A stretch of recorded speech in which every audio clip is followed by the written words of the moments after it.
So my husband and I, we've been married 25 years. Thank you. See, this is why I love my American audience. Because here in this country, if you're not divorced, you're a hero.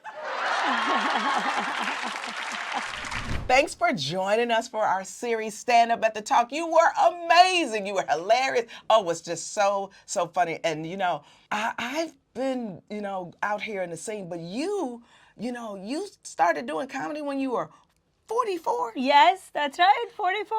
Well, okay, so what was it like starting your career at the young age of 44? Well, I didn't know I was starting a career.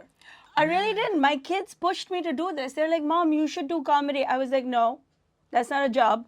Because, when you're a parent and your kid says something to you, your first reaction is no. Right. Right? Right. But just to like shut them up, I went to a comedy club, and did an open mic, which not knowing what an open mic was. Right. And I got up on stage and I was like, what is this? Like, white people do this? And make money at it. And make money. Right, and we're just doing it in our houses, Yeah. just talking to people and having Just fun. telling stories all day long, like wasted millions of dollars of material. You know what I mean? So wait a minute, let me ask you a question though. So how did you decide to pursue comedy professionally? Because there's a difference between us, and culturally, we just making each other laugh. Yeah. But what made you want to do it as a profession? Well, I realized that like no one was doing it on a big stage. No one is talking about the biggest supervillain of all time, the Indian mother-in-law. I'm telling you. Marvel movies think they're making supervillain. Right. Oh no, come to me. I can give you the storylines.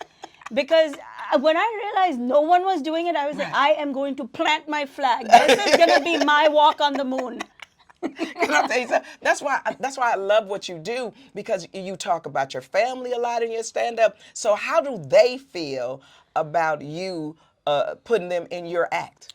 So they're not allowed to have feelings. Oh, got it. My house is a dictatorship. That's right. And I'm the dictator. That's right. So if I'm paying the bills, your feelings are mine, you are mine, everything is mine. Absolutely. And you got a lot of black mamas out there going, amen, yes, sister. exactly. Thank you. And we need to stay firm together. That's right. So these kids don't get crazy ideas. Like we have our own thoughts. Like, no, please. That's right. Yeah. That's right. I gave birth to you. Yeah. I gave birth to those thoughts. Yeah, too. exactly. That's right. Now it's time for Comic to Comic. And this is where you answer a question from last week's comic. So, Zarna, this question is from Preacher Lawson. Okay. My question is, what's something you weren't prepared for as a new mother? How expensive it's going to be and how much work it's going to be. Somehow, being a mother means you spend the money and you do the work. No, I had no idea that was coming. Okay, that's the red light. You know what that means. Let's close things out with a little speed round. Ready for it? Let's do it. Okay. Who's your biggest influence?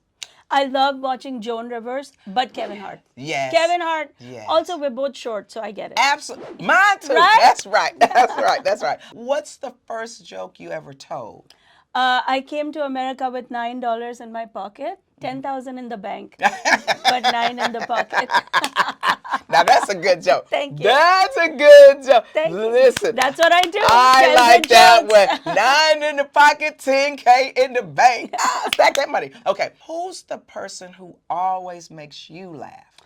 My husband, he's not trying to make me laugh. He's very serious when he says things to me like, he's the best, husband ever, because his mother tells him to say that. And then he actually, without processing it, repeats it to me. So you see how that made you laugh? Yes, it But he's does. not trying to make me He's laugh. not trying to do it. What's your favorite part of being on the road? Being far away from my family. Right. Private time. Please, hotel, Yes, right. takeout for life. Let's just do it. Don't have to clean anything up. Can do anything, roll all over the bed, mess up the bathroom. Actually, 2 beds sometimes. Roll Yes. both sides. Yes. Have you ever jumped from bed to bed? Yeah.